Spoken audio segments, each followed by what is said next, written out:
How come we have so many Germans coming to Ayurveda? They have been doing this every single year, and they say we are the fittest and the healthiest within our friend circle, and it's so beautiful. Health cannot be just bought from a pharmacy. You need to live it. We can contribute to the quality of life of our guests in such a profound way. When you are frustrated in your life, you tend to get into unhealthy habits quicker. And somewhere it's a sign that the spirit is not happy in the body. Have you ever wondered how Ayurveda took root in Europe, especially in Germany, and what made it thrive in a culture known for structure, discipline, and efficiency? In today's episode, I am joined by Carina Preuss, the Managing Director of Ayurveda Parkschlosschen, Germany, which is one of the oldest Panchakarma centers outside of India and Sri Lanka. Our conversation takes a deep dive into how Ayurveda found its roots in Germany, why the German culture resonates so strongly with Panchakarma, and the fascinating contrasts between Eastern and Western healing philosophies. We also explore the cultural, historical, and emotional factors that led to the widespread acceptance of Ayurveda in Germany. Hope you enjoy this episode, and now we go over to Carina. Welcome, Carina. So happy to have you in my podcast. Finally, after all the discussions, we found the time to have you. Thank you for inviting me, Vignesh. Very happy to be here. It would have been a pleasure to have you in the real studio, but because of the distance, let's do it online right now. So, Carina, the questions that I want to ask you, I have seen quite a few patients who had come to our retreat who had visited your center, Parkschlosschen, and they have very high regards about your center. And then I came to know that it's one of the oldest Ayurvedic Panchakarma center in Germany. I think you guys set the standards on Ayurvedic retreats in Germany, I think. And I used to always question, how come we have so many Germans coming to Ayurveda? This is one of the questions that I ask. But I have my own opinions. But before that, I want to hear from you and tell us about your story about Parkschlosschen and about your how it started and where you are. I'm curious to know about that. Okay. So yes, hi, I'm Carina from Germany, and I was 3 years old when my parents opened up, or had the idea, let's say, to open Ayurveda Parkschlosschen, which is now one of the oldest Ayurveda Panchakarma cure centers, actually, I would say, in the world. It is 33 years that we're open now, and back then, nobody really knew Ayurveda in Germany.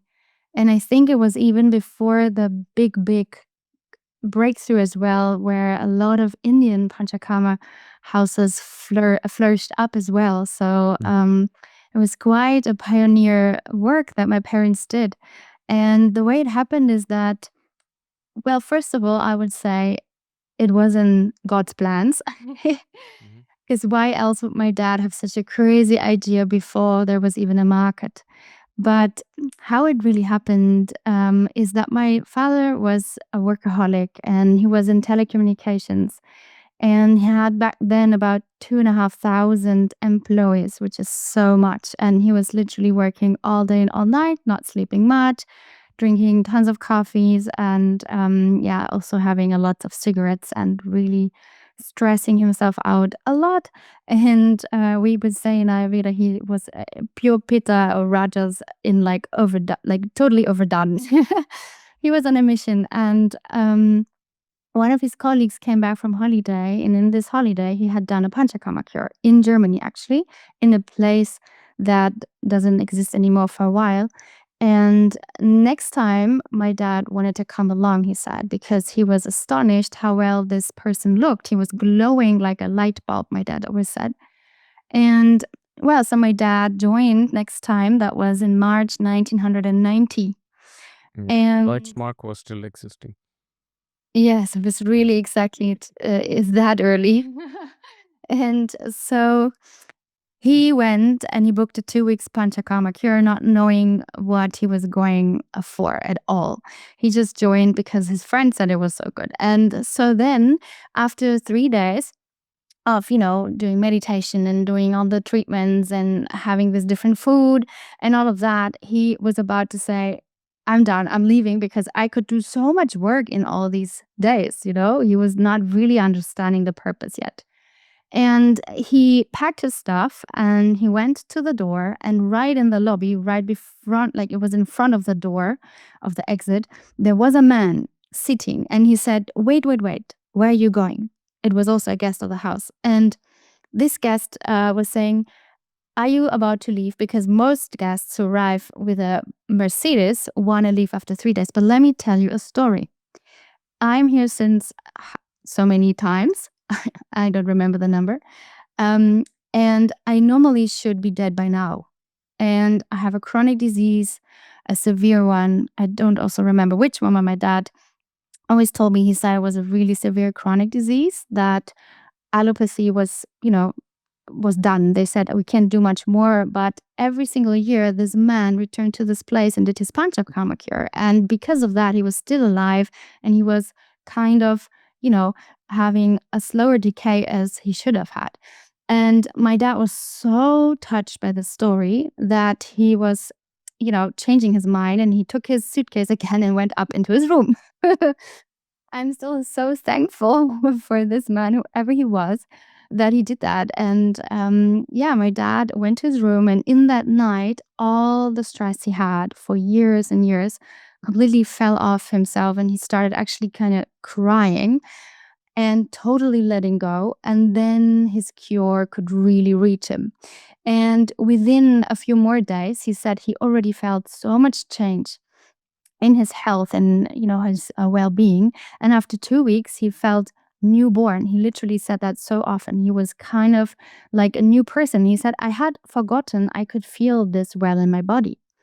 And so after these 2 weeks, in his last consultation with the doctor at site, which was also a German Ayurvedic doctor, he said, you know what, if this place would be a bit more beautiful and nicer and like tailored to Panchakarma, and not within like 3 buildings, and it was March, it was freezing cold outside, when, the place would be in a way that we don't need to leave when it's cold outside in our bathrobes after a nice warm abhyanga.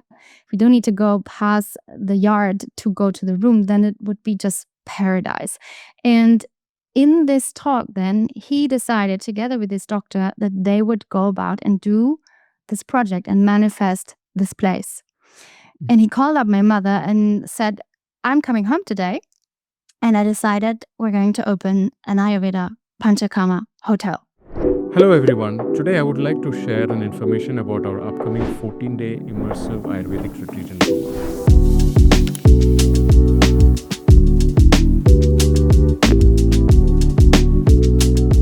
Now, this is my first interactive workshop style retreat where I will be personally guiding each guest throughout the stay. Now, along with the Ayurvedic and Panchakarma treatments that I will be designing for you, we will also be engaging with scheduled lectures and interactive workshops on Ayurveda, healthy habits, bulletproofing yourself from burnout, and most importantly, integrating spirituality in daily life. The whole purpose of this retreat is not just to get the best Panchakarma treatments, but to go back with a completely new outlook of health and connection with your true authentic self. Now, the retreat is scheduled to start on 22nd December of 2025 until 5th of January 2026. It's exactly 14 days. Now, this is an exclusive retreat, which means the whole property where the retreat is going to happen is reserved only for the workshop participants. Now, the location for this retreat, this is our newly launched Sitaram Ayurveda experiences at the Postcard, Old Goa. Now, as we have only 6 rooms here, we can only take up to 10 guests maximum to ensure personalized attention and privacy to each of our guests. To know more about the details of this workshop, my dad, he was really driven, and he was literally so in love with his vision. But my mom, she said, are you nuts? We don't see you almost never because you're working all the time. Nobody has a clue about hospitality in our family. How on earth should we do this? And he said, you know what? It's decided. I come home now and we talk then. And so, yeah, she had to join, and obviously then also later liked the idea. And they paired up and they wrote to 270 little towns, because Germany was for a long time really into curing, but more like thermal water curing or whatever kind of curing. It was a culture in the country, actually. And I think this is also a heritage why a lot of Germans are open to the concept of curing and taking time out for like a deep health, a checkup, and also like a transformative program. And maybe that's why Germany is so big in Ayurveda. That's a guess. And so they wrote to these little towns asking if in any of these cultural cure towns there would be some space or some building they could look at to maybe buy and then open the clinic. And they, went all over Germany to check out places, and then eventually ended up here in this little town they had never seen or visited before, which is called Traben-Trabach. It's in a little like valley, and there's a really beautiful river flowing. And so, yeah, they really liked the area. And when they saw the building, which is really old, 100 years old, it has a culture of curing with the thermal water. But it was in a really desolate like state. It was 12 years vacant, so there was really lots to be done. And there was also, and is still, a 5-hectare park around it, really beautiful with old trees and a little stream and lots of like natural places to have deck chairs. It's really beautiful, and it always feels like a little conclave, like a little womb actually, because it's backed up by a mountain also. And so they fell in love with this place, and they said that's it. And then 3 years later, after renovating and building more rooms and really making it all beautiful, they opened up Ayurveda Praxis in 1993. And nobody knew Ayurveda still really like a handful of people, because this other hotel existed. And during this same like period of time, it's really interesting. Not only we opened in February 1993, but also end of 1992, so just a few months before, another family opened up an Ayurveda Panchakarma clinic, and another family in Germany opened up it was first, I think, a yoga retreat center or something like this, or a school, and they nowadays also are really one of the other like known Panchakarma places in Germany. So within a few months, a lot of like Ayurveda popped up in Germany, and until today, these 3 institutions are one of the biggest in the whole world outside of India, in Sri Lanka, which is so beautiful to witness, because I always feel like, Shakti had some thought about it, most probably to really make it big and in the same month, within one country. And so, well, we were part of that as well. And it's fast forward, really beautiful that my mother and my dad and all the team that we have and had so far, which nowadays we have 100 staff, and we obviously started with a smaller team, that we fast forward are really like recognized in the world. And within these 33 years, so many people from the entire world came to do the Panchakarma with us, mainly Germans, but also from every other country in the world. People are coming, and even flying from the US, oftentimes even one day we had an Indian lady coming, and we were like, what are you doing here? Like, you come from India to Germany to do Panchakarma. Happened once. Other Indian guests came from the UK because it's closer. But yes, we're always really honored when Indians come to our place, which is a beautiful sign also of quality, I guess. And yes, so me personally, to maybe also answer that, I was a child when I got to know Ayurveda, and I really loved the way that you and I spoke a few weeks ago, that you said Ayurveda wasn't chosen by you, but it chose you. And I kind of felt, wow, this really suits to my story as well, because the same happened to me. I didn't choose it. It chose me, in the sense of that long before I knew that I would love Ayurveda, it was already there. And it just, popped up in my life so big. And I was, I thought it was a big playground when we had this construction site. And when the elevator was installed, I was 6 or 7 when we opened, and I was basically running up and down with the elevator in the hotel. I didn't like the food at all. It was so spicy and all these different flavors. I really didn't like it. I always went to our Ayurvedic chef. Oh my God, he that he did retired by now, and we also have great other ones now. But I remember him, who was our first chef for a long while, and I always went as a child and I said, "My mother cooks so much um, better than you." I really didn't like the food back then, but nowadays that I'm an adult, I really consciously fell in love with Ayurveda, with all of it, literally, and also all the yoga, spiritual side to it so deeply that I have a feeling really this was a match made in heaven, that my parents came to establish this. And it was in plans that I continue, and like this, we can pair up basically lives and generations to have a bigger impact. And I'm really humbled that I have this dharma because it's so true to me and I love it so much. So, wow, such a wonderful story. Thank And you. when you see right now, I mean, 1993 and fast forward 2025, what do you think has evolved, and what challenges did you face running Ayurveda outside of India and Sri Lanka? And that too, I see that on one hand, you see this curing culture in Germany, like high practical culture, people coming for, I think homeopathy is also quite big in Germany. I mean, that's where it originated. And what do you see the difference that has evolved in the last 30 years? Actually, 30 years ago, the curing culture wasn't really big anymore.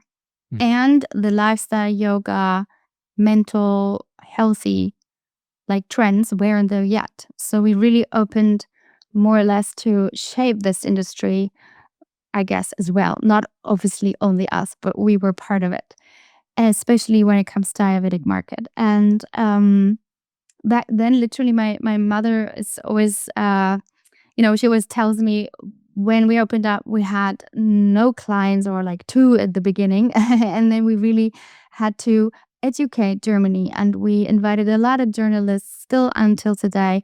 But back then, we invited them to talk about what is Ayurveda, what is Panchakarma, what is the bigger sense of detoxification and of really taking a break for health and changing habits in general in the lifestyle. Because we always were focused on Panchakarma cures, but every single day from the beginning on, we educated and gave daily lectures to our guests so they could live healthier while they're not with us, which is the main time of the year. And so we also called up magazines to do advertisement, and really big like advertisement to write what is Ayurveda. And we literally had to kind of set up the market and the consciousness for Ayurveda and the need of a yearly Panchakarma. And it grew and grew and grew, our audience, obviously, and our guests. And we have to say that until maybe 10 years ago, so we were open about 20 years, it was still a lot about journalism and word of mouth that people came. But about 10 years ago, maybe we could even say 12, 13 years ago, it started that Ayurveda and yoga was first, but that basically also brought with it Ayurveda, became more popular. And also the online world really helped, obviously, because a lot of people started, that was about 2017, 18. A lot of people started speaking about it online, and the Ayurvedic community grew really rapidly, which is so beautiful because finally it was established that a lot of people wanted to have their Ayurvedic practices in daily life, but also their yearly Panchakarma cure. And so it does really feel like we have had a big play in shaping this market, but at the same time that, everything was flowing over all these centuries to that point where nowadays Ayurveda is really well known in Germany. And I also have a feeling that this really also helps India, which is so beautiful because we can give back to India, that we have educated a lot of Germans and they are really like in love. If they find out about Ayurveda, they're in love with it, and they also like to travel to India, to the birthplace, and really do their panchakarmas oftentimes over there. And I think this is such a beautiful like intertwining of Question. yeah, exactly. I think it's such a beautiful way also to align the forces and really give back and together work on the health of the people of the planet. That's and I see that there are more Ayurveda resorts. If I see which country has the most Ayurvedic resorts outside of India, Sri Lanka, or maybe even, I even see very few resorts in Bali. But I True. think outside of Southeast Asia, the biggest play country is Germany. That's what I think you also agree with that. Yeah, totally agree by my research. Yes. And I'm Yeah. curious what could have contributed to this. And just in Germany, why not in other countries? Like, why not Italy? Why not France? Why not Portugal? I mean, there are maybe one or two centers that you can count in fingers. But I think when it comes to the centers in Germany, it's quite a lot. It is.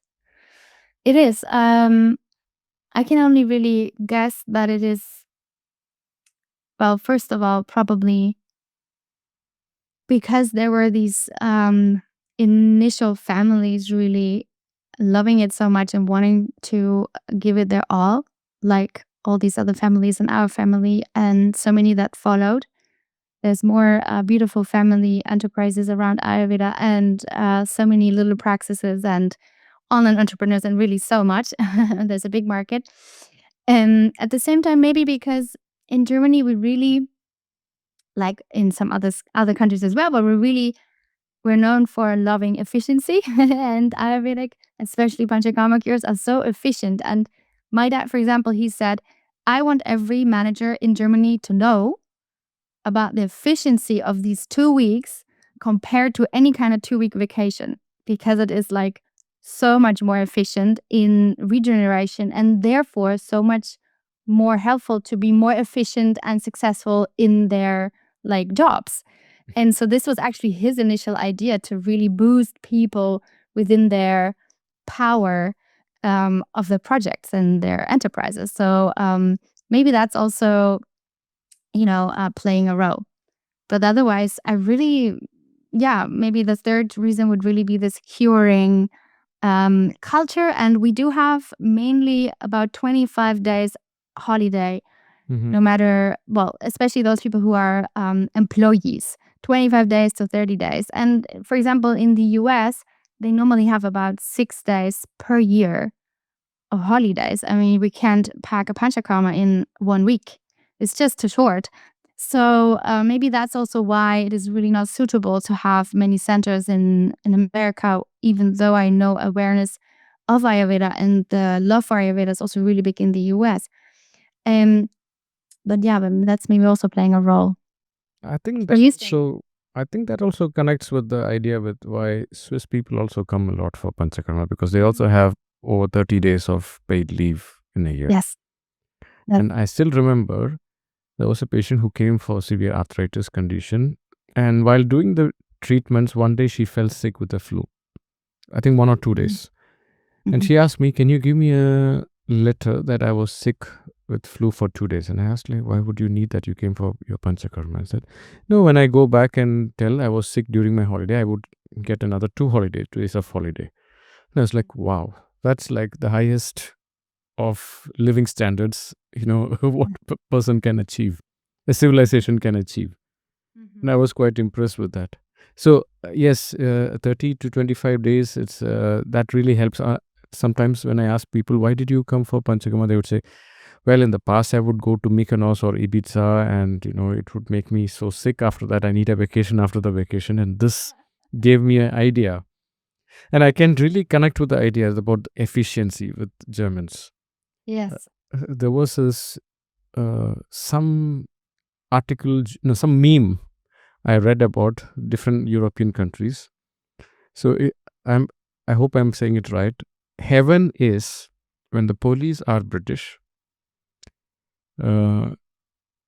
Police are British, mechanics are Germans, and then lovers are French, chefs are Italian, and all organized by Swiss. True. I know, that meme is so funny. Yes. And then hell is police are Germans, and chef are British, Oh. and And what else? Mechanics are French. And then it was written, then I think the last sentence is Lovers for Swiss and all lovers for Swiss. Italians. Exactly. Liars are Swiss and everyone organized by Italians. Yes. I think it's sometimes some people might take it personal, but you see a type like how the culture can evolve. And you talk, wherever you see, you talk about it's German efficiency in some of the automobiles, uh, and made in Italy when it comes to the great food. Yes. It makes a lot of sense. Yeah. And the Totally. designer clothes, French, of course, Italians too. I think the culture also plays an important role in there. And I think that efficiency part, when people come and do that Panchakarma, it is like it makes your body much better. They say that I get more things done in less time. I don't, my doctor bills are much less. And I feel more active and I feel much more productive in life. And I'm more present in the day to day life. Yeah. And this is what people talk about. And I think that is one of the contributions where if you want efficiency, yes, come and do Panchakarma. It makes your body and mind and your thinking ability much more efficient. Totally. And especially also, I like the thought and the own experience and the feedback of the guests as well, where they say that they do have much more power, focus, much more energy for their work. But then they come home and they still have a lot of focus, love, presence, power for the daily life and their children, their family, their friends, their hobbies, because Panchakarma cleanses so much and then kind of makes all the energy flourish, right? I mean, we know best that it's really working so well and it is such a plus for every aspect of life. And they really love having that, our guests, right? I mean, don't they? So it's really such a beautiful thing. I'm so happy about what you do, what we do. That we can contribute to the quality of life of our guests in such a profound way. And that for us, and I'm very sure it's the same for you and your team, is just the most rewarding to do something of such high value. It's so beautiful. So I'm really, really happy about this. Well, task in life that presented itself. It just came to you. It came to me. What a blessing, really. I think there is one aspect of Germans. Once there was we had heavy rains and there was a slight water coming inside one of our treatment rooms because we are close to the nature area. And the water levels were slightly close to the ankles, and it's in the treatment rooms. This happened when we had the floods in Kerala, 6 years ago. Not six, sorry, 8 years ago. 2017 is when we had a very big flood all over Kerala, and the airports were closed. We were not really impacted. However, water levels slightly came to the ankle level. So we had to stop the treatments, worrying what will happen. And all the people were staying in the room.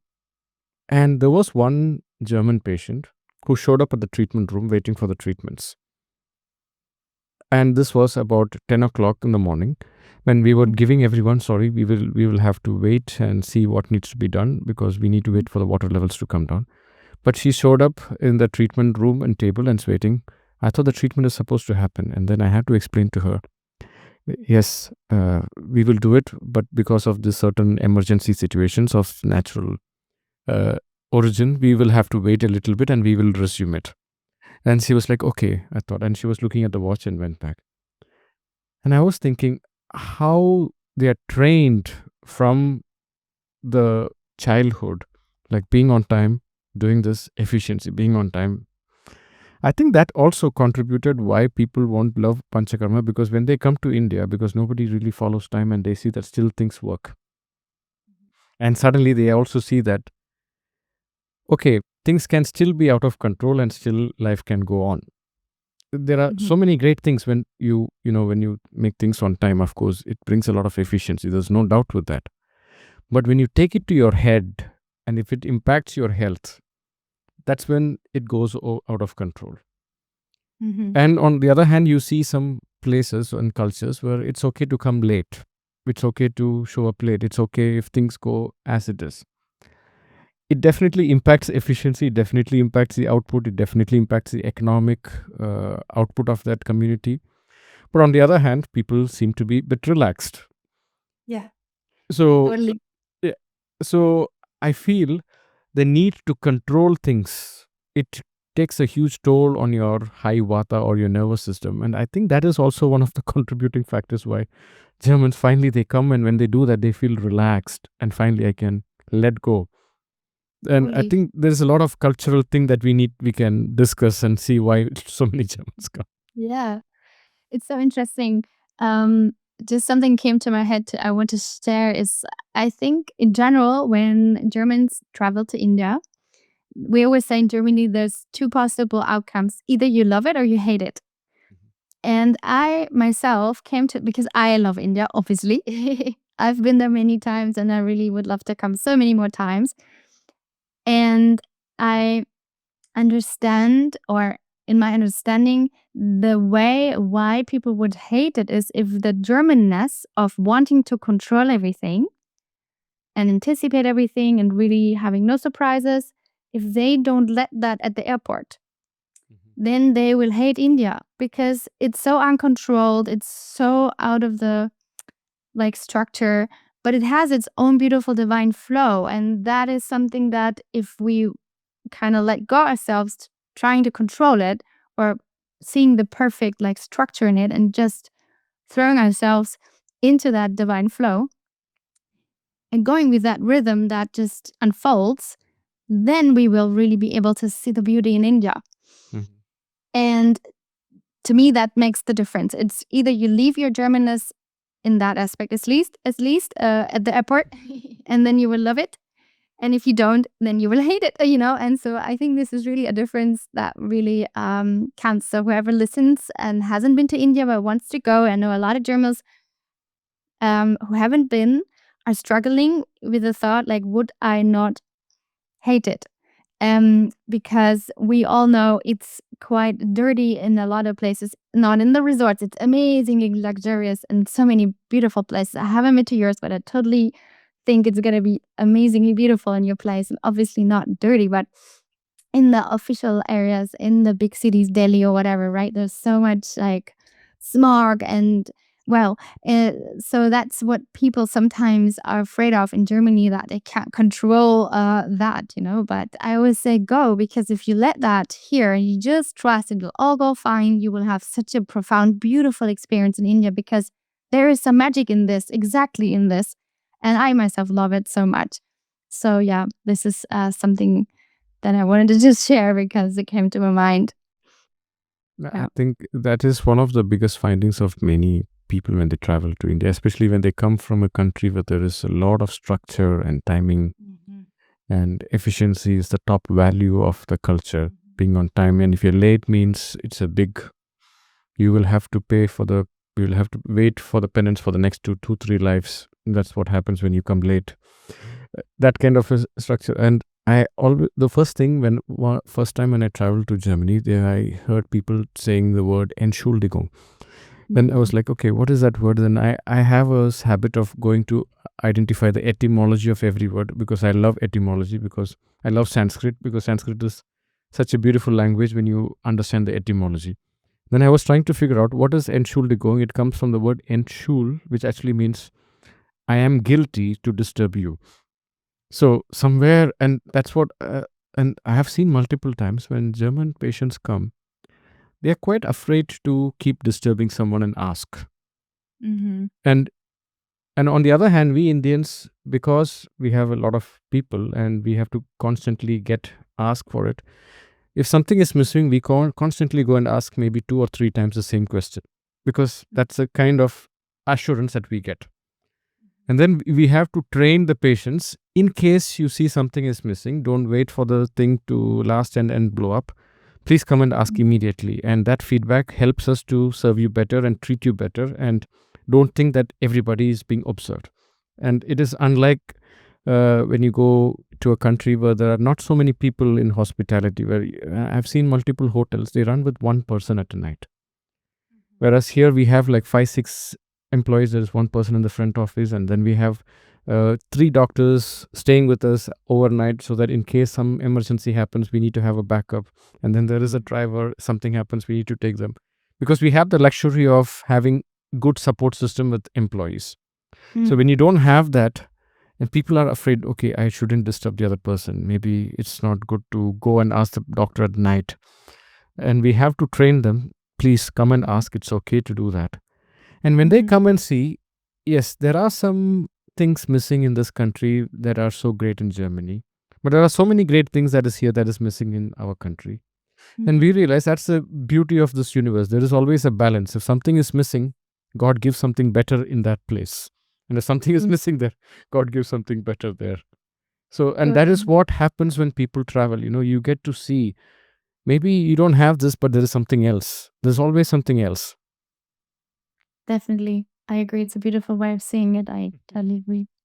Yes, and I personally think India and Germany, even though in some ways so different, are really also a good match.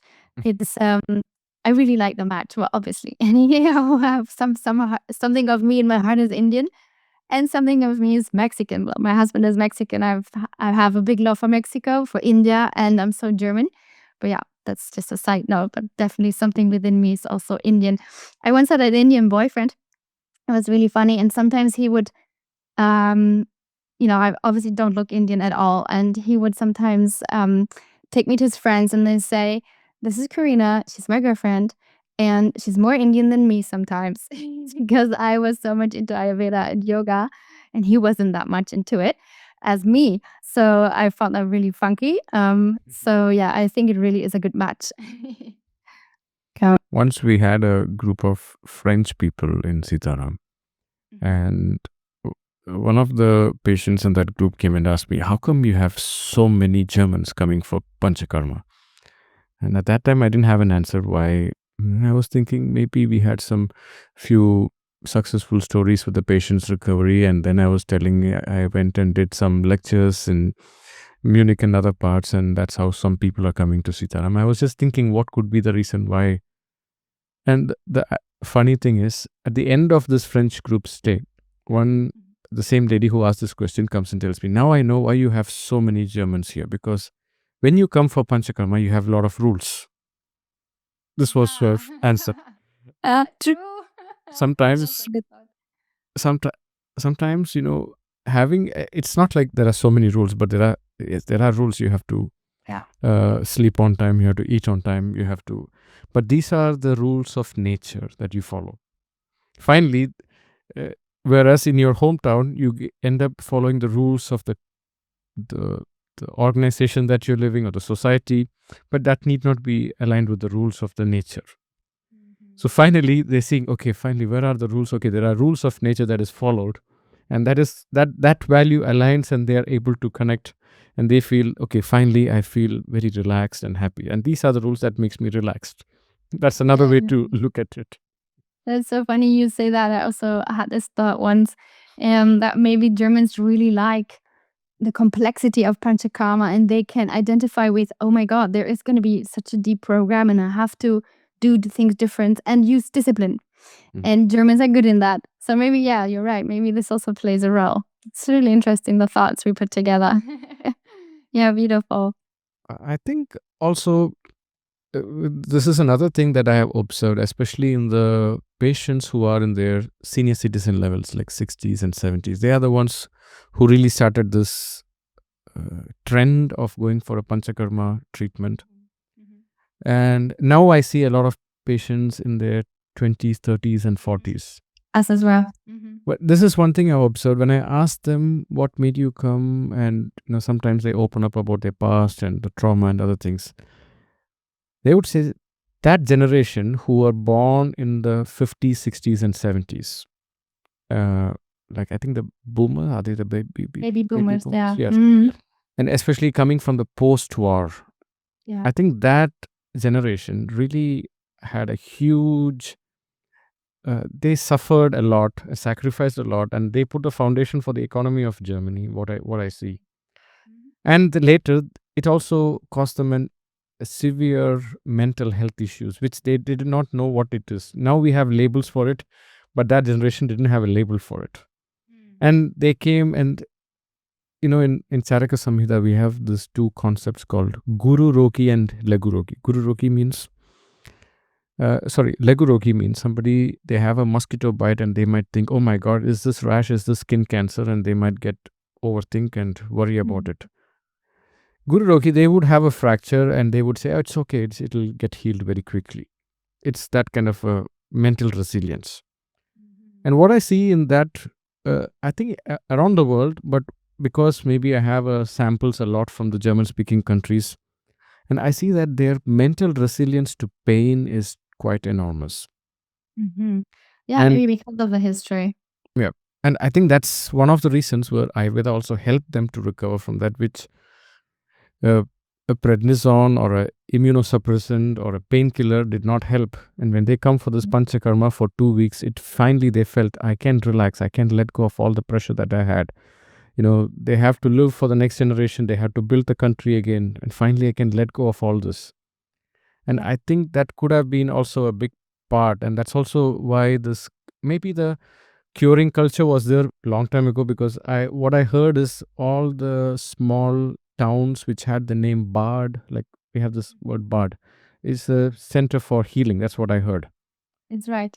Yeah. It's also where Ayurveda practice is based. We are at Bad Wildstein in our town called Tramdrava. Yeah. Yeah. So this is what I figured out. And I was just thinking, because in English it's called bad.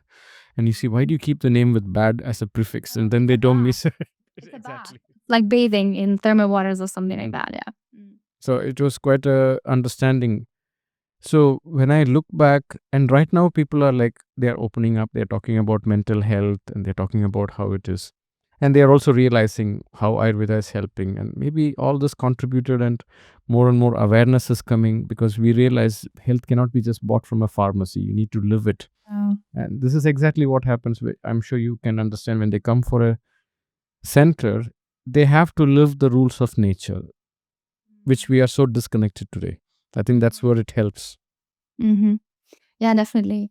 And we also do really, like you said, have a lot of young clients also coming nowadays. Obviously, also all the clients, especially also because they have maybe now more time and more money, but also younger patients are coming lots and lots more compared to 20, 30 years ago. It's really beautiful to see, because the preventative motivation is really much bigger than it was 20, 30 years ago, where people really wanted to go on holiday to just eat, and drink. And nowadays, there's so much health consciousness there in many countries, and in Germany, really a lot, that they want to invest into the health. And there's also a lot of consciousness that this has to be done by ourselves, and that we can't wait for the government to basically promote it that much. It's really coming from the people.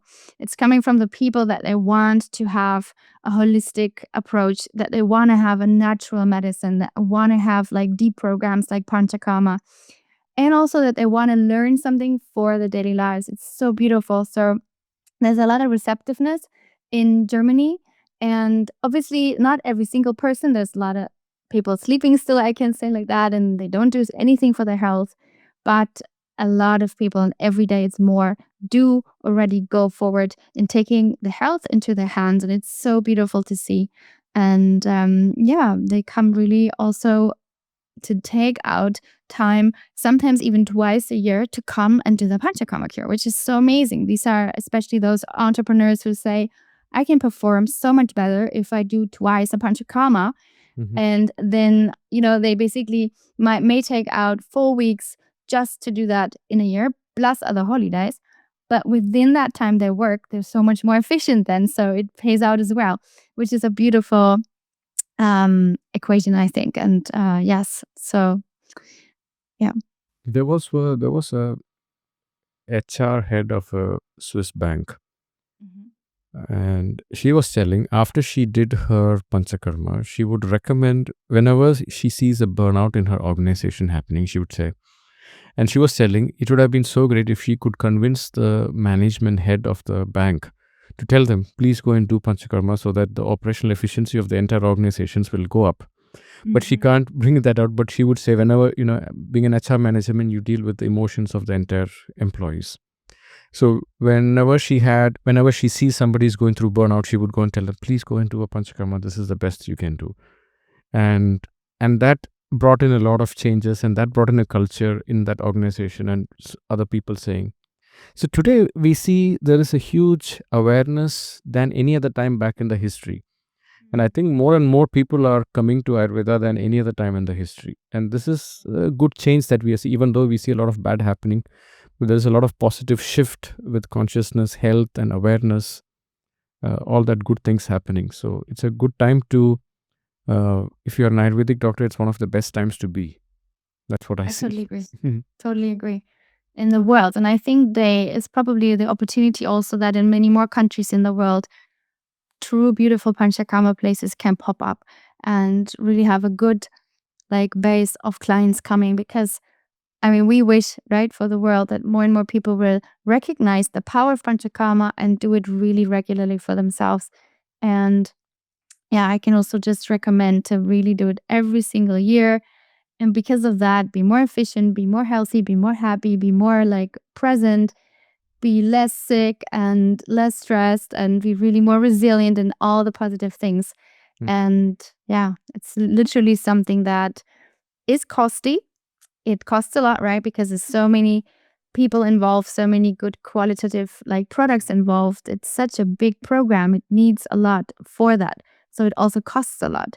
But at the same time, it is something, the investment is really for a long time. You know, when we go to a holiday and we pay 10,000 euros or something like that for 2 weeks, it's gone after a while. The effect is gone in a few days or 2 weeks or something like that afterwards.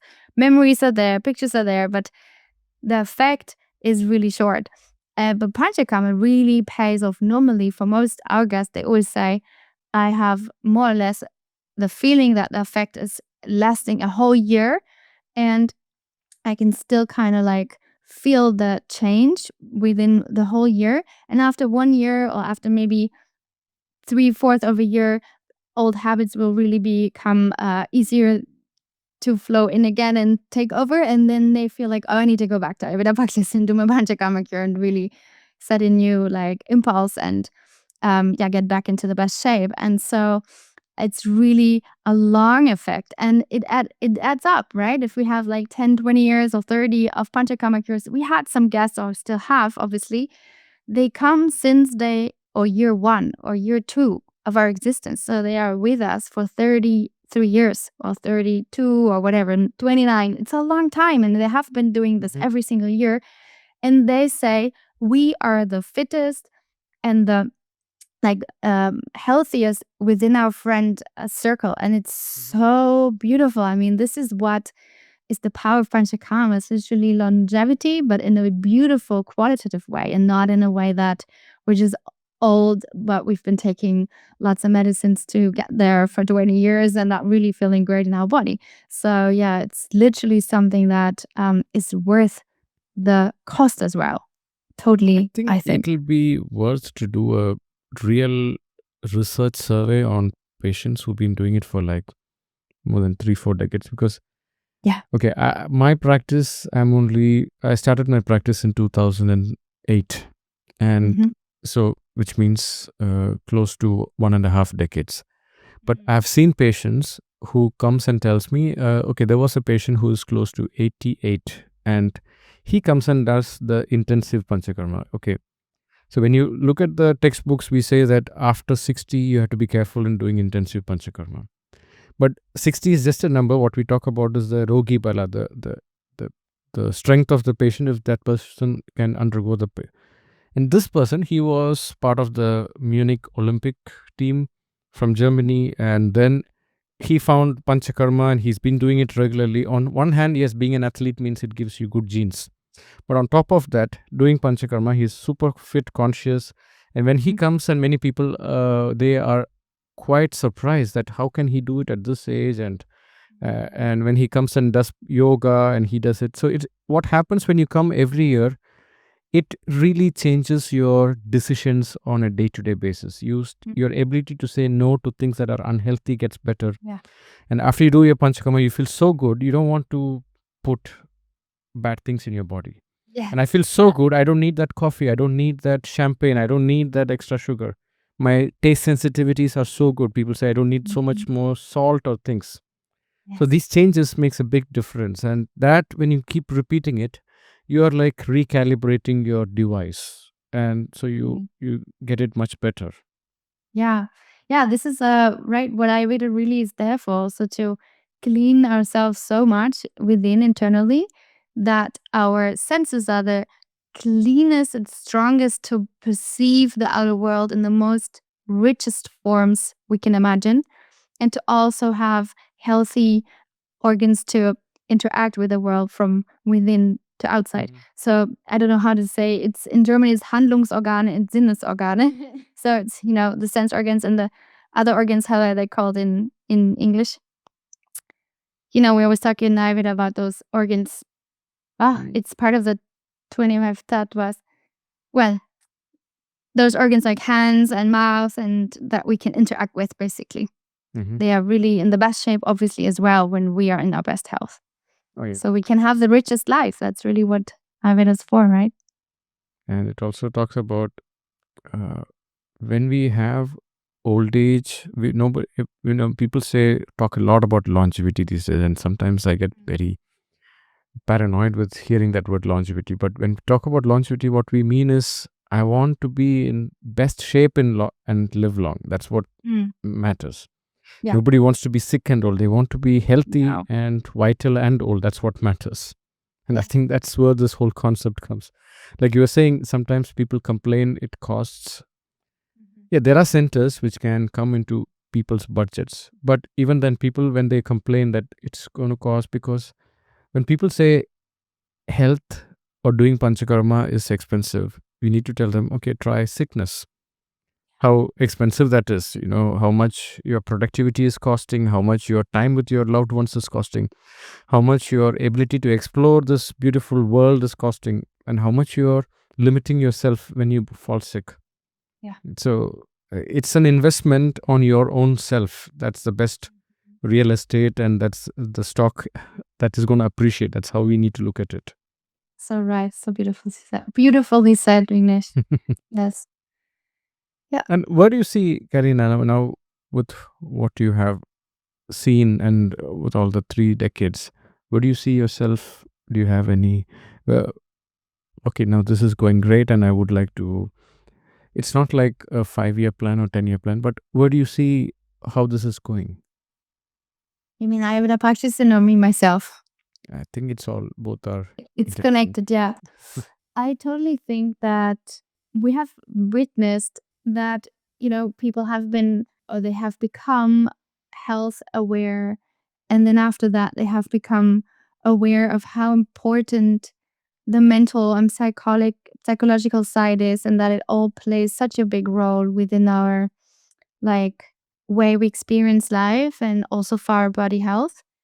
And I totally love that nowadays, just recently, the spiritual side of Ayurveda and yoga, the Vedas in general, are becoming more and more like um, wanted, and that Mhm. people really are opening up to their essence, to the spiritual nature, and that we can, even though it has always been part of Ayurveda, that we can now also talk about it because, that wasn't true decades ago. It was spooky to even say we have Ayurvedic psychology sessions or talks or something like that. Nowadays, people want that. And it's starting again now to open another door, which is so true to Ayurveda, which is the spiritual um, realm of having, the mantras and the homas and that, we spoke about a few weeks ago, but the Daiva Vyapashara Chikitsa, which is so dear to me personally also. And this is also something that I want to really develop more um, within our center and offer more there. Because people are ripened, society is ready.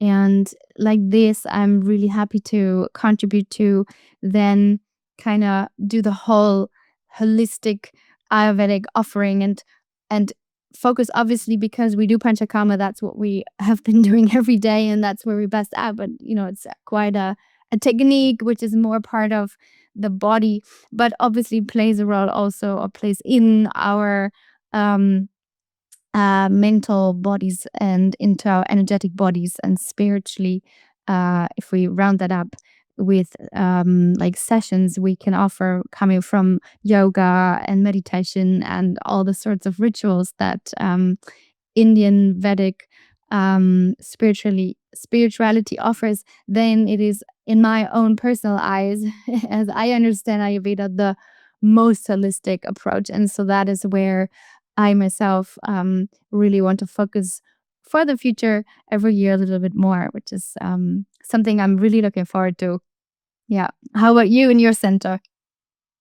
Well, I see more and more people are becoming conscious, and I think this is a very positive thing. If you look at the past 2 centuries, I mean, ever since we have the germ theory and the antibiotics and painkillers, we have a fantastic modern medicine with emergency conditions that longevity has been taken for granted. But today, more people are like, no, I just don't want to live long. I want to live healthy. That consciousness is coming, and more people are becoming aware. So many heart attacks happening, so many people suffering with diabetes, so many people suffering with conditions of metabolic disorders on one hand, and then this is impacting their personal life. They're not able to live to their fullest. Yeah. And when they come and do a Panchakarma, and finally they felt, oh, I never felt this healthy and happy in my body and mind. Yes. And that makes a big difference. We have this belief, when you are frustrated in your life, you tend to get into unhealthy habits quicker. And somewhere it's a sign that the spirit is not happy in the body, so let's just finish it off so that I can take a rebirth. It's a very traditional belief. So, but when you come and do a Panchakarma, suddenly the spirit feels, maybe I can also change my approach to this life. Why should I waste this life? Think about it. And then that is when they have a course correction. And the body falling sick is like the GPS, the inner spirit is telling you're on the wrong track, turn right or left. This you cannot go, or you need to take a U-turn. And that's what happens when they come and do this.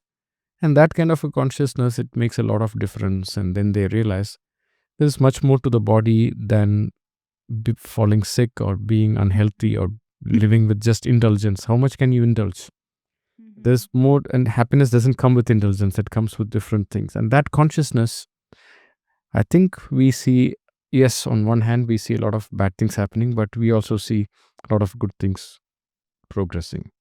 And I think more and more work should happen, more and more retreats and centers where people can come and access this kind of living close to the nature. And when I say nature, what I mean is the laws and rules of nature.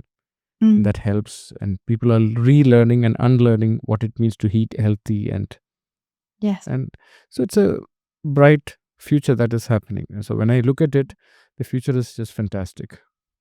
Yeah, I totally see it the same way. It also depends on where we put the focus on, right?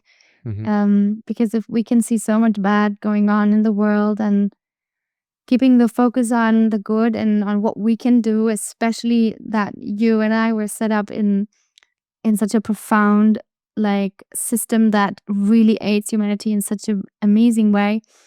It really aids, as they say, right? Where focus goes, attention goes, the energy flows. So I think we're really good in focusing on that and really believing that the world will flourish more and more while Ayurveda and yoga reach more people. And I totally think the Vedas and living it in a modern way today, even outside of India, really everywhere in the world, is, in my eyes, the key to the most amazing life ever, because we are then healthy on the body level, really for a long period of time in a good quality until we die. And then we are happy and literally like in a mental, strong, resilient state throughout any challenge, whatever it is, in any case, in any aspect of life. And we are also spiritually fulfilled if we do our spiritual work, and especially daily do our practices. And I personally wish every person would know about this amazing, rich life they could live if they would apply Ayurveda and yoga every single day and live a modern Vedic life, how I always call it. It's literally the key to the most amazing, or to unlock the most amazing potential we humans have. That's how I see it. Yeah. Thank you so much, Carina, for your time. And I really enjoyed this conversation. And there are so many takeaways from this, other than how why Germans are quite obsessed with Ayurveda.